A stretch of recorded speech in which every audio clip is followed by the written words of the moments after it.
Pada pagi hari 21 November 2011, sekitar pukul 8:30 pagi, seorang mahasiswi berusia 19 tahun bernama Liang Rongchai meminta izin keluar dari kelas bahasa Inggris untuk pergi ke toilet.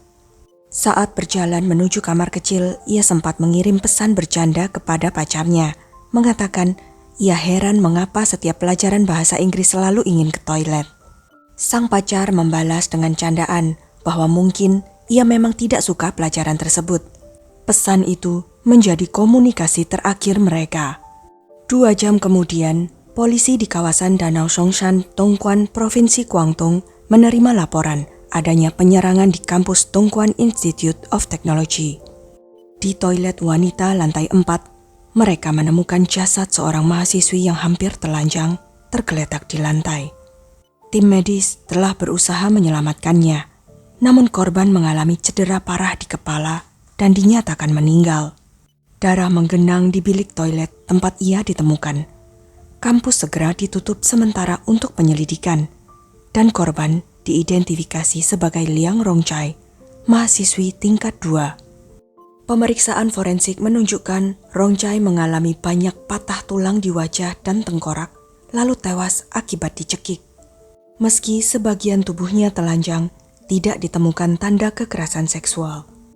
Polisi meyakini serangan awal terjadi di salah satu bilik toilet, di mana terlihat upaya membersihkan darah menggunakan pakaian korban.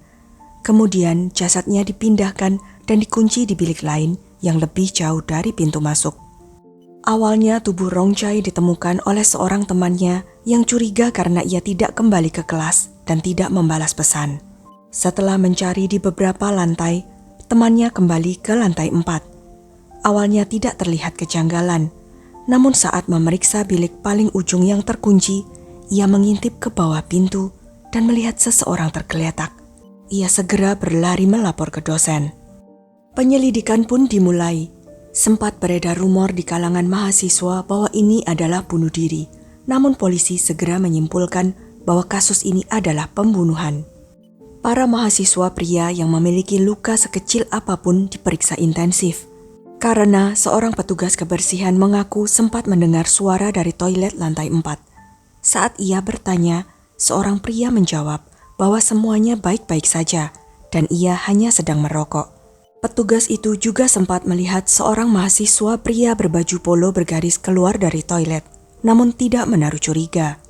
Polisi lalu memeriksa rekaman CCTV. Rongchai terlihat meninggalkan kelas pagi itu, tetapi kamera di koridor lantai atas sangat terbatas. Rekaman menunjukkan sosok tinggi mencurigakan terlihat di kampus sejak pukul 6:43 pagi, mengenakan jaket berkerudung. Beberapa jam kemudian, sosok bertubuh serupa terekam masuk ke kelas kosong dan mengenakan jaket yang tampak sama. Setelah identifikasi awal jasad, pihak kampus menghubungi ayah Rongchai, Liang Qingmin, dengan alasan putrinya mengalami kecelakaan dan meminta ia segera datang, tanpa menjelaskan detail. Orang tua Rongchai semakin cemas karena kampus tidak memberi penjelasan dan tidak bisa menghubungkan mereka dengan putrinya. Pacar Rongchai sempat diperiksa sebagai saksi, namun segera dinyatakan tidak terlibat karena berada di universitasnya di Guangzhou saat kejadian. Ia datang lebih dulu ke Dongguan, dan di sanalah polisi memberitahunya bahwa Rongchai telah meninggal dan memintanya mengidentifikasi jenazah.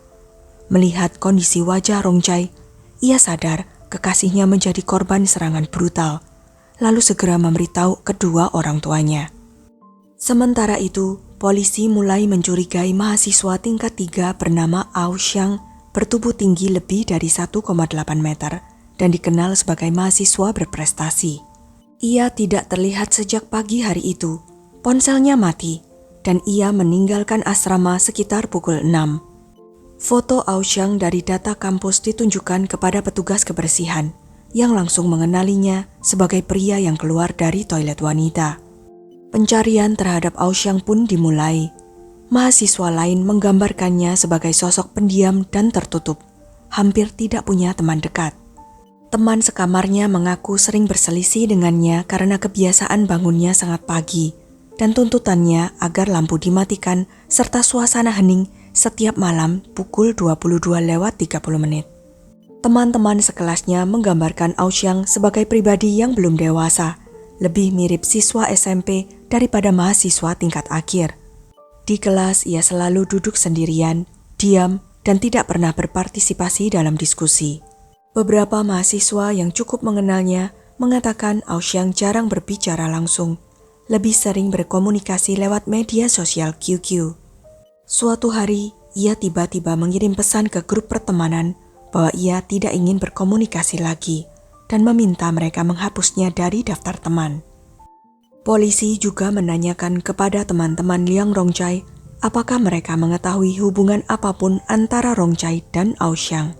Semua menjawab tidak, bahkan tidak mengenalnya sama sekali. Dengan minimnya petunjuk, polisi melacak data identitas Auxiang dan menemukan bahwa ia membeli tiket kereta ke Guangzhou. Pada 23 November, Auxiang tiba-tiba menyerahkan diri ke kantor polisi di distrik Yueshu, Guangzhou, dan mengaku telah membunuh seorang mahasiswi di Tongguan. Ia kemudian dibawa kembali ke Tongguan untuk diinterogasi. Auxiang berasal dari Baotou, Mongolia Dalam, dan saat itu sedang berada di tahun terakhir kuliahnya. Dalam pemeriksaan, ia memberikan pengakuan lengkap. Ia mengaku pagi itu berkeliaran di sekitar toilet wanita lantai 4, menunggu seseorang masuk sendirian saat jam pelajaran berlangsung agar area sepi. Ketika melihat Liang Rongchai masuk sendirian, ia mengikutinya. Ia mengenakan masker, sarung tangan, melepas sepatu dan celananya, lalu menunggu di luar bilik sambil membawa pisau buah. Saat Rongchai hendak keluar, Auxiang menyerangnya, mendorongnya kembali ke dalam bilik, dan mengancam dengan pisau. Ia memerintahkan Rongchai menuruti perintahnya dan mulai melakukan pelecehan. Namun ketika pisaunya terjatuh dan penutup mata korban melorot, Rongchai melihat pisau itu, meraihnya, dan berteriak meminta tolong. Ia sempat melukai paha Auxiang dan mencoba melarikan diri, namun terjadi perkelahian hingga keduanya terjatuh. Auxiang kembali menguasai keadaan dan menghantam kepala serta wajah Rongchai berulang kali ke lantai keras. Saat seorang petugas kebersihan datang dan bertanya, Auxiang menjawab bahwa ia hanya sedang merokok. Setelah petugas pergi, ia melihat Rongchai masih bernafas dan khawatir wajahnya telah dikenali. Ia lalu mencekik korban selama sekitar 20 menit hingga tewas. Setelah itu, jasad Rongchai diseret ke bilik paling ujung dan dikunci dari dalam. Auxiang keluar dengan memanjat dinding bilik. Ia kemudian berusaha membersihkan darah menggunakan pakaian korban, lalu berpakaian kembali dan meninggalkan lokasi. Ia sempat terekam kamera di ruang belajar kosong, lalu kembali ke asrama untuk mengambil barang dan meninggalkan kampus. Kepada polisi, Auxiang mengaku tidak mengenal Rongchai sama sekali. Korban hanya berada di tempat dan waktu yang salah. Ia mengatakan motifnya dipicu frustrasi seksual. Sejak putus dengan pacarnya semasa SMA dan gagal menjalin hubungan di Tongguan, ia mengaku kehilangan kendali. Ia juga mengakui pernah melakukan pelecehan terhadap beberapa perempuan lain di kampus, termasuk satu kasus serius sehari sebelum pembunuhan, di mana ia mengancam korban dengan besi barbel di toilet. Mendengar pengakuan ini, keluarga Rongchai marah dan hancur, terlebih setelah mengetahui bahwa pelecehan sebelumnya tidak ditangani secara serius. 5 hari setelah pengakuan Auxiang, pihak kampus menawarkan 450.000 renminbi atau sekitar 1,1 miliar rupiah kepada keluarga korban dengan dalih bantuan kemanusiaan. Ayah Rongchai menilai itu sebagai uang tutup mulut, upaya kampus menghindari tuntutan hukum dan sorotan media. Ketika ditanya wartawan, perwakilan kampus tidak mampu menjelaskan makna bantuan kemanusiaan tersebut, hanya menyatakan bahwa mereka berharap kasus ini tidak lagi dibahas. Kampus juga membantah adanya laporan pelecehan sebelumnya, menyebutnya sebagai rumor internet, meskipun pengakuan Auxiang dan laporan polisi menunjukkan sebaliknya. Sikap ini membuat keluarga yakin bahwa kelalaian kampus turut berkontribusi pada kematian putri mereka. Saat Auxiang diadili, bukti terhadapnya sangat kuat. Pengakuan lengkap, DNA darahnya di pisau buah akibat luka yang dibuat Rongchai, serta jaringan kulit di bawah kuku korban saat ia melawan.